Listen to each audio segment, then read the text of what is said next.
And that's essentially what's been happening in the last number of hours. But you haven't, and you're not likely to get a single amendment passed here. So in the end, at 1 or 2 tomorrow morning, right, what will you have actually accomplished? Well, I think this has said a lot more about the government than it has us. By the fact that they put 420 pages together and felt it was all perfect, not a single comma, not a period has changed. The finance minister himself has admitted there's probably errors in this bill, but never mind that, he says. We'll figure those out later when the damage has been done. So our point is this, that if we had simply allowed this government to pass this bill without any inconvenience at all, the lesson they would have taken away and Canadians would have taken away is that Parliament is less important than it really is. We must hold government to account. That is our job. That is what Canadians sent us here to do. Not just New Democrats, but I would argue Conservatives as well. Conservative backbenchers have some misgivings about this. We know that. They don't have the courage of their convictions to step forward, but the Canadian public, learning what's in this bill, are shocked, absolutely shocked that a government would have the arrogance to ram it all into one bill and then ram it through Parliament through closures. So have we been able to accomplish much of what we sought out a number of weeks ago? Yes, we tried to negotiate. We tried to avoid this. You know that. We sat with government day after day trying to negotiate this into pieces so that this long, prolonged exercise could be avoided and we could improve the legislation. That's our job. The government turned us down every step of the way. What a talented communicator that Nathan Cullen is, eh? Yeah, how long has he been awake? He's like, he's on, what, 24 hours probably without sleep? Yeah, man, at least. Or somewhere, at least, what, the voting started yesterday at, or the reading of all the amendments started at what time? Yesterday, like, shit, it must have been 5 p.m., like yesterday. Yeah, if he's not on 24 hours lacking sleep, it's close, and he's still, it's more still than that, man. More than that. It's got to be at least 30, 32. Anyway, it's a lot. And I want whatever the NDP's on right now, that's for sure, because they look pretty fresh coming out of there. Anyway, I was going over to CPAC to hear the name call again, because it becomes kind of musical after a while, you know, if they just going through names, eh? I have a question for you. Why sometimes do they not say the name and they say the riding? Do you have any idea as to why that is? I don't know. You'll hear them go through and they'll be calling out and there'll be last names, and all of a sudden they'll say the name of the riding rather than the person. Are they absent? I thought they were saying the name and the riding for every person, but I could be wrong. Yeah. I'd never heard that. Yeah. Maybe I missed something there. But it's something to behold, man. Like those MPs doing the wave through House Commons. I was watching earlier and I saw both the MP for your riding and the MP for my riding, and I didn't realize how close they sat to each other. It was Aspen and then somebody else, and then Stanton. Worst seats in the House. What's that? Worst seats in the House, those guys? Yeah, they're way in the back. Yeah. Way in the back. Yeah, they weren't there. One of the 13 heroic MPs we were looking for this thing, eh? Apparently not, no. No. I was at a vigil last night, and there was another one tonight, but I missed it. But last night's was great, man. We're lighting candles and sticking sticky notes on Jay Aspen's windows, sending him messages. But what we thought of the job he's doing and Bill C-38 and stuff like that. Yep. It was people from the Greens, people from the NDP, people from the Liberals, all there, lighting candles. We sang songs. It felt kind of funny, but it was all right because, you know, I don't know. Do you guys sing songs at your rallies? Actually, you know what? We did, and the last time out, there's a group in town here, a chapter of the Raging Grannies, which includes Raging Grandpas as well, and they come out, and these guys, they've been at protests for, you know, some of them 40, 60 years. Yeah. And, you know, they sing songs, and it's not something that I'm used to, but at the same time, it was kind of fun. And Jacob, who's been a guest in our show here, he sang a song, and actually it was quite good. He wrote it himself, and it was about an experience he had at his school, and dealt with a military meeting that was happening at his school, and there were barricades put up at his school, and like he says, it's good old-fashioned protest song. Yeah, in fact, it was so good. I would like to get Jacob to, if he has a copy of the song, I'd like to play it sometime on the show. That'd be cool idea. That'd be really cool. Well, yeah, I mean, we did a little singing at our vigil last night. We're holding candles, holding up signs, singing protest songs. And yeah, the people that spoke were really heartfelt, had good information, you know. I would have to say that most of the people that were at our vigil were over 60, which is not That's interesting. very Same down here, encouraging. pretty much too. What the hell, man?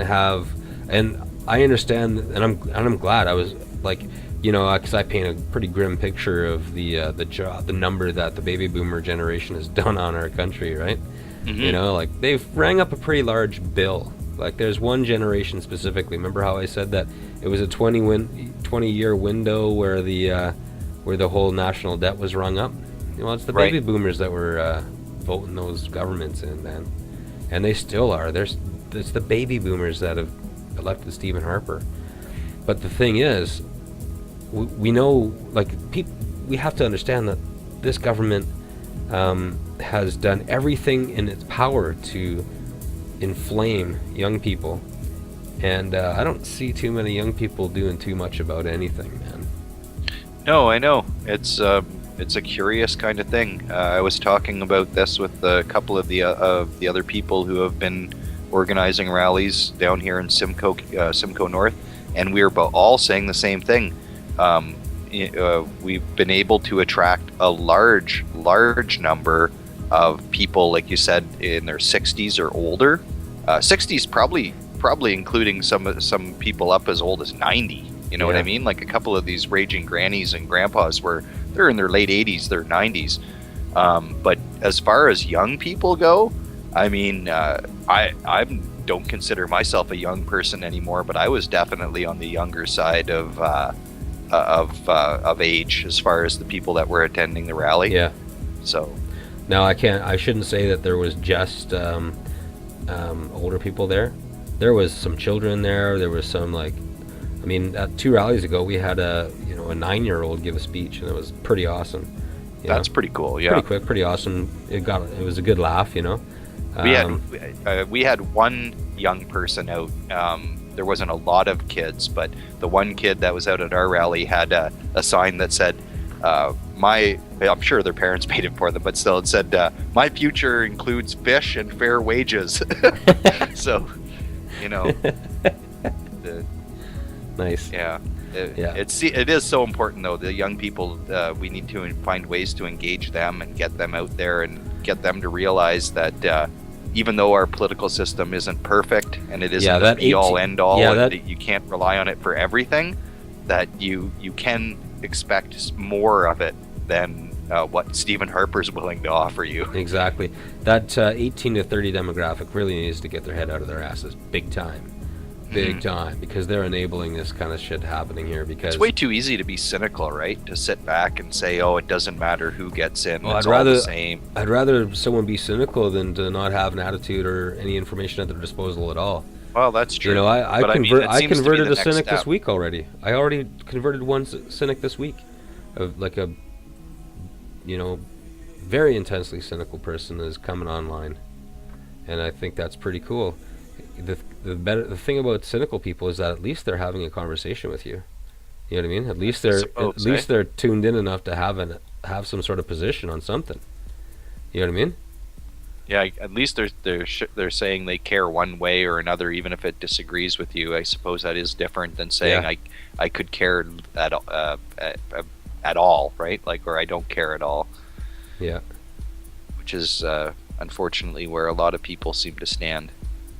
And that is the other thing that is if you talk to anybody who's been involved in any sort of campaign, I think they'll tell you that if you start to rely on pulling the non-voter vote, you're pulling teeth in a lot of ways. But at the same time, it has to be given some attention. It can't be. These people can't just be forsaken. You know what I mean? Yeah. Because you know why you have to give it some attention is because that's your natural constituency right there. Right. I'll tell you, every single person that has enough money to be in Stephen Harper's economic base is voting. Exactly. Is and in a riding voting. like the riding I'm in, if you include the 35% that don't vote, all of a sudden or even more probably. It's probably more like 40%. The turnout is probably about 60. What is it? 60 to 70% on average. Is that about an average turnout? What was the last turnout? For Under the 60, last man. It was under 60. It had fallen under 60. We're always in the low 60s. So 40% of eligible voters not voting really makes such a huge difference in what could come of even a riding like Simcoe North, where the Conservatives' totals outnumber all the combined totals of the opposition parties. So yeah, absolutely. You need to it's where your greatest possibility for growth can come from, and keep in mind that people are turning 18 every day, and they should really be thinking about voting against the Conservative Party. They have a long timeline left on this earth. The people that are being born today we'll have to tell them what polar ice caps were like, or we'll have to tell them what it was like to go outside without 60 mile an hour winds fucking blowing you everywhere. You know what I mean? Tell them what it was like to go outside without zinc all over your body. yeah. I don't know, because change is happening quickly, and the way economic collapse is going to happen is there's going to be a sudden tipping point, and things are going to become unrecognizable pretty quickly. You know what I mean? That's the kind of thing that we really need to be looking at. That seems to be a whole other level to the problem, though, right? I mean, that's the once we go so far down that road, then policies by governments aren't going to really matter too much, and then people will be left to basically figure out their own concerns. And I don't. Then the sad part is that people have been so depoliticized that they probably won't be able to figure out how to do that for quite a while. Yeah, it could be pretty nasty. Yeah, it's that's a whole other line of conversation that we've never really explored in this show. Is what the impact on our society of some sort of ecological collapse would be, let alone an economic collapse, an ecological collapse. Let's say we hit a temperature where rice will no longer germinate in the subtropics of the East Asian countries. You know what I mean? Something like that happens, and it's just a domino effect from one thing to another. And I read this thing in it was Time magazine about 13-14 years ago, and they were talking about the fact that with all this genetic engineering of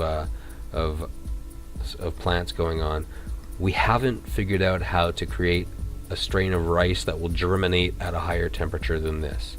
You know what I mean? And they were saying that a lot of the countries like Thailand and China and stuff like that, they were rapidly approaching the temperature above which even a 20th of a degree above that temperature, and rice does not germinate at all. You know what I mean? Mm-hmm. So yeah, thinking about that, things like that. If anything like that ever happened, man, it would we'd be on a pretty slippery slope pretty quickly. Absolutely. Yeah. Well, even just thinking back, and I know this isn't the same kind of scale, but even thinking back to when there was the 48-hour blackout on the east coast of North America. How many years ago was that now? Oh, geez, but it just goes to. Sorry? 10 years ago. Yeah, at least 10 years ago, eh? Yeah. And even that just goes to show how captive we are to the electrical circuit, and our whole food supply chain is based on that electrical circuit. Yeah, man. And I mean, if that goes it took me about 20 minutes. Pretty messy, even. Yeah. It took me about 20 minutes from the time the power went off till the time I felt like I was a cave dweller.